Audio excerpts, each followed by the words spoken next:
Good morning students.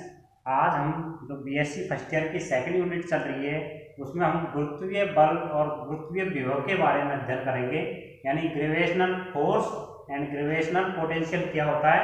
तो सबसे पहले हम जो ग्रेविटेशनल फोर्स है उसके बारे में स्टडी करने से पहले हम एक गुरुत्वीय क्षेत्र की जो तीव्रता होती है यानी ग्रेविटेशनल फील्ड इंटेंसिटी होती है उसके बारे में अध्ययन करेंगे। तो माना कोई दो कण है, पहले सबसे माना कोई दो कण है, माना कोई भी दो पार्टिकल है जिनके द्रव्यमान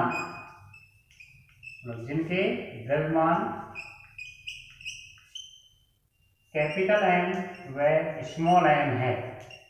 माना कि हमने कोई भी दो पार्टिकल है जिनके जो मास है वो capital M and small M है, तथा जिनके बीच की डिस्टेंस यानी दूरी है वो स्मॉल आर है, तथा जिनके बीच की दूरी बीच की जो डिस्टेंस है दूरी है वो स्मॉल आर वेक्टर है। यानी हम यूँ कह सकते हैं, माना कोई भी दो पार्टिकल है, एक ये पार्टिकल है, दूसरा पार्टिकल ये है, ये कैपिटल एम मास का है, इसका मास स्मॉल एम है और इनके बीच की डिस्टेंस है जो स्मॉल आर वेक्टर है। ये हमने माना है लेट तो पार्टिकल है जिनका कैपिटल एम और स्मॉल एम मास है, बीच की डिस्टेंस आर वेक्टर है, तो उनके बीच लगने वाला जो गुरुत्वाकर्षण बल है एफ जी वेक्टर, यानी इनके बीच दोनों कणों के बीच लगने वाला गुरुत्वाकर्षण बल, दोनों कणों के बीच लगने वाला जो अट्रैक्शन जो ग्रेविटेशनल फोर्स है वो एक अट्रैक्शन फोर्स लगेगा इनके बीच में, तो इनके बीच में लगने वाला गुरुत्वाकर्षण बल, इनके बीच लगने वाला गुरुत्वाकर्षण बल यानी ग्रेविटेशनल फोर्स क्या होगा, एफ जी वेक्टर बराबर दोनों कणों का द्रव्यमान का गुणनफल के समानुपाती होता है। यानी एक G capital M small M बटे आर स्क्वायर और आर कैप। यह हम पहले अध्ययन कर चुके थे।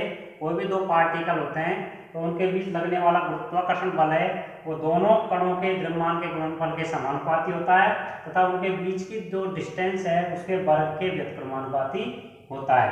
तो यहाँ हमने पढ़ चुके हैं, हम पहले देख चुके थे, यहाँ जी क्या होता है, गुरुत्वाकर्षण नियतांक होता है, सार्वत्रिक नियतांक होता है, यानी गुरुत्वाकर्षण नियतांक है, ग्रेविटेशनल कांस्टेंट है, गुरुत्वाकर्षण नियतांक होता है, जिसकी वैल्यू कितनी होती है 6.67 × 10⁻11 न्यूटन मीटर स्क्वायर पर किग्रा स्क्वायर।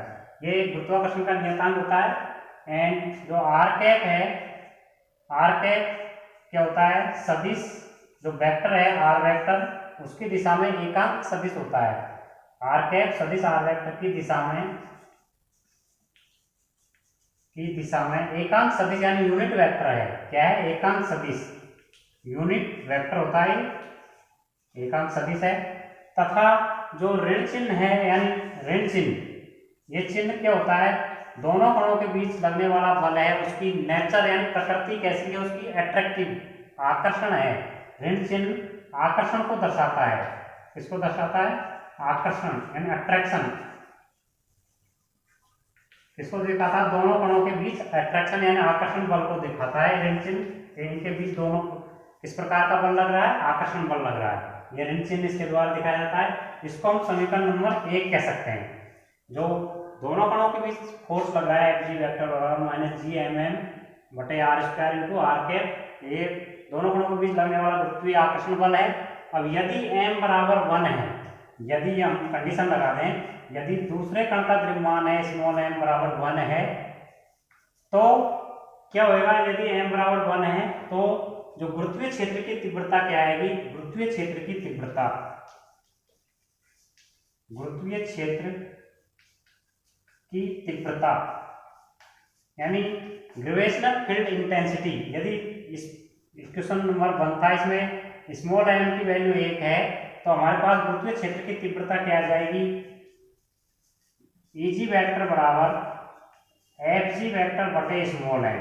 इसको दिखाएंगे, यानी गुरुत्वीय क्षेत्र की तीव्रता क्या होती है, एफ वेक्टर फोर्स बटे उसका मास। तो यहाँ हमने m की वैल्यू 1 रखी है तो m की वैल्यू 1 रख देंगे तो इस इक्वेशन से क्या आ जाएगा, माइनस जी कैपिटल M बटे आर स्क्वायर और डॉट आर कैप। इसको समीकरण नंबर हम 2 कह सकते हैं। यानी यहाँ हमने केवल m की वैल्यू 1 रखी है, तो क्या क्वेश्चन आगे हमारे गुरुत्वीय क्षेत्र की तीव्रता यानी ग्रेविटेशनल फील्ड इंटेंसिटी बराबर माइनस जी एम एम बटे आर स्क्वायर, ये प्राप्त हो गया है हमको। तो इस आधार पर हम गुरुत्वीय क्षेत्र की तीव्रता की डेफिनेशन देंगे कि गुरुत्वीय क्षेत्र की तीव्रता की क्या परिभाषा होती है। गुरुत्वीय क्षेत्र की तीव्रता की परिभाषा क्या होती है कि कोई द्रव्य कण है जो गुरुत्वीय क्षेत्र में रखे एकांक द्रव्यमान के कण पर लगने वाला जो आकर्षण बल है या लगने वाला जो गुरुत्वीय आकर्षण बल है उसको गुरुत्वीय क्षेत्र की तीव्रता कहते हैं। यानी क्या हुआ कि कोई भी द्रव्य कण है जो गुरुत्वीय क्षेत्र में स्थित है, उसके लिए एकांक द्रव्यमान का कण है जिसका द्रव्यमान एकांक है, उस पर लगने वाला जो आकर्षण बल है उस वही गुरुत्वीय क्षेत्र की तीव्रता कहलाती है। और इसकी वैल्यू कितनी होती है गुरुत्वीय क्षेत्र की तीव्रता की, बराबर माइनस जी एम बटे R square dot R cap. इसको हम इक्वेशन नंबर 3 कह सकते हैं। तो ये गुरुत्वीय क्षेत्र की तीव्रता हमारे पास इस प्रकार से हमने प्राप्त की है। इसकी डेफिनेशन क्या होगी, कोई भी द्रव्य कण है जो गुरुत्वीय क्षेत्र में ऐसे गुरुत्वीय क्षेत्र में स्थित है जिसके लिए एकांक द्रव्यमान के कण पर लगने वाला आकर्षण बल है वो गुरुत्वीय क्षेत्र की तीव्रता कहलाता है। तो आज हमने गुरुत्वीय क्षेत्र की तीव्रता के बारे में अध्ययन किया। अब हम गुरुत्वीय विभव यानी ग्रेविटेशनल पोटेंशियल के बारे में और अध्ययन करेंगे कि गुरुत्वीय विभव क्या होता है। गुरुत्वीय विभव के बारे में अध्ययन करेंगे। गुरुत्वीय क्षेत्र की तीव्रता पढ़ ली, तो गुरुत्वीय विभव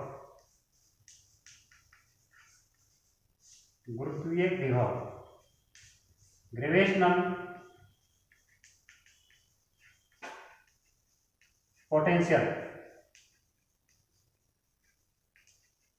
ग्रेविटेशनल यानी गुरुत्वीय विभव क्या होता है कि कोई भी, जैसे हम एक मास मान रहे हैं, ये कोई मास है द्रव्यमान का एक कण है, एक दूसरे स्थान पर ये यहाँ पर दूसरा है बिंदु, इस पर पी बिंदु मान रहे हैं, और इधर जैसे ज्यादा दूरी है, ये इन्फिनिटी है, अनंत है, यहाँ पर अनंत दूरी है।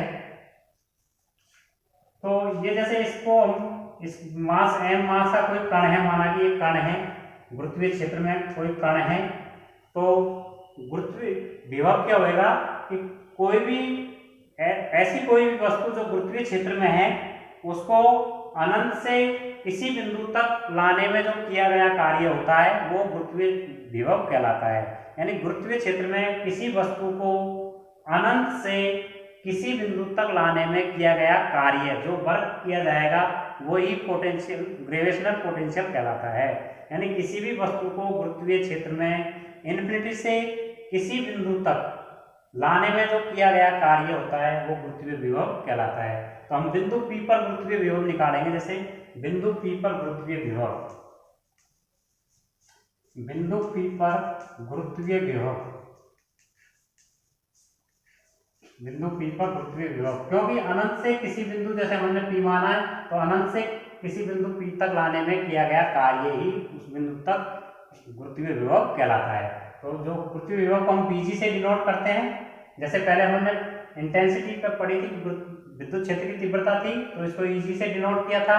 ये एक सदिश राशि होती है, वेक्टर राशि होती है, एंड इसकी जो यूनिट होती है, इसका मात्रक होता है वो क्या होता है, न्यूटन प्रति किग्रा। जो इंटेंसिटी की तो न्यूटन प्रति किग्रा पढ़ा था। अब हम गुरुत्वीय विभव करते हैं, इसको Vg से डिनोट करते हैं। गुरुत्वीय विभव होता है उसको Vg से डिनोट करेंगे, तो Vg बराबर अनंत से किसी बिंदु तक लाने में किया गया कार्य। तो क्या होती है, अनंत से कोई बिंदु यहाँ से यहाँ तक, जैसे r दूरी पर था, यहाँ से यहाँ तक की डिस्टेंस जैसे r दूरी मान लिया, तो इन्फिनिटी से r, और किया गया कार्य है वो Eg vector dot dr vector, इससे डिनोट करेंगे हम।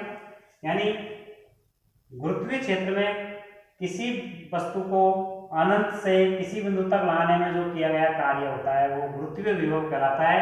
तो गुरुत्वीय विभव बराबर Eg वेक्टर बराबर dr वेक्टर। तो ये होती है हमारे गुरुत्वीय क्षेत्र की तीव्रता है, यानी ग्रेविटेशनल फील्ड इंटेंसिटी है, जो समीकरण नंबर 3 में दिया हुआ है। तो समीकरण 3 से मान रखने पर, समीकरण 3 से मान रखने पर, समीकरण 3 से मान रखेंगे इसमें, तो हमारे पास Vg बराबर क्या आ गया, इन्फिनिटी टू r, Eg की जगह माइनस जी एम बटे R square dot R cap dot D R vector.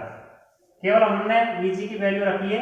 अब हम जानते हैं कि R vector dot D R vector बराबर क्या होता है, माइनस डी आर, क्योंकि ये इधर से होता है तो इसको फिर नेगेटिव में लेना पड़ेगा। अब इसकी वैल्यू रख देंगे, माइनस जी एम को बाहर ले सकते हैं अपन, तो माइनस जी एम को माइनस माइनस से क्या हो जाएगा, प्लस हो जाएगा, तो जी एम को बाहर ले लिया हमने, तो इंटीग्रेशन इन्फिनिटी टू आर, और क्या बच गया 1/r² dr, 1/r² dr। और इसका आप समाकलन करेंगे तो हमारे पास क्या वैल्यू आती है, इसको देखेंगे। समाकलन करने पर इसकी समाकलन करेंगे हम तो क्या वैल्यू आई है, Vg वेक्टर बराबर, वेक्टर नहीं लगेगा, गुरुत्व में विभव होता है वो अदिश राशि होती है, तो Gm पहले ही बाहर है, Gm को हमने बाहर ले लिया, और इसका इंटीग्रेशन होता है 1/r² का dr के सापेक्ष इंटीग्रेशन होता है -1/r, और इसकी लिमिट है वो इन्फिनिटी टू r लग जाएगी। पहले अपर लिमिट वही 1/r आएगा, लास्ट में लोअर लिमिट लिखेंगे तो Vg बराबर Gm, अपर लिमिट लिखेंगे तो क्या आएगा, -1/r माइनस अगली बार 1/∞, और 1/∞ की वैल्यू होती है 1/∞ इक्वल टू 0, तो ये वैल्यू 0 हो जाएगी। तो अपने पास Vg बराबर आ गया -Gm/r। तो ये हमारे पास गुरुत्वीय विभव आ गया, ये एक अदिश राशि